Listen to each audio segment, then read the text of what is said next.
Cela fait 17 ans que cette chaufferie bois fonctionne à Desvillers, assurant le chauffage des bâtiments communaux, et elle faisait ce vendredi l'objet d'une visite un peu particulière, celle du réseau Géclair, comprenez Grand Est Énergie Citoyenne, qui depuis 2018 a accompagné et soutenu plus d'une soixantaine de projets citoyens d'énergie renouvelable.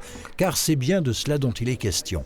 Efficacité énergétique des bâtiments, sobriété dans sa consommation, production d'énergie renouvelable donc et durable. Ce sont les trois piliers de la transition énergétique qui est censée nous amener à la neutralité carbone en France en 2050. Si l'objectif de cette chaufferie bois était de rendre la commune autonome, le pari est en partie gagné, mais soulève malgré tout quelques questions. Il faut s'interroger par exemple sur l'impact carbone de notre chaufferie. Il faut se poser des questions. Est-ce que c'est plus sain de brûler du bois que de brûler du gaz?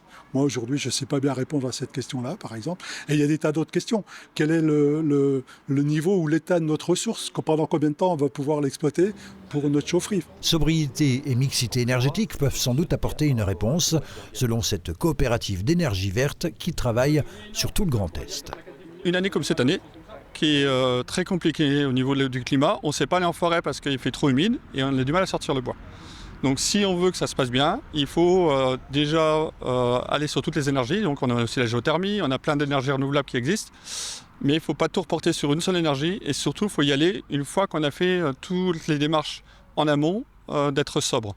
Et c'est ce que prône donc le réseau Géclair qui compte bien l'évoquer durant ces 2 journées régionales qui se déroulent au centre des congrès d'Épinal, mais aussi sur le terrain avec diverses visites et ateliers. Hors électricité générée avec des radiateurs, donc la chaleur générée par des radiateurs, 80% de cette chaleur dans les bâtiments et en France est encore produite avec des énergies fossiles.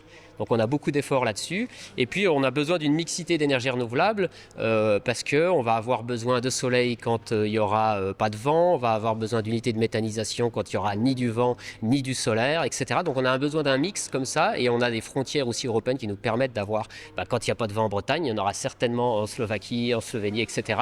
À l'heure où l'on parle beaucoup de la hausse des coûts des énergies, ces 2 jours sont aussi l'occasion d'alerter et d'encourager le citoyen à prendre des initiatives en la matière, dont l'autoconsommation collective qui se développe de plus en plus et dont il sera beaucoup question lors de ces journées.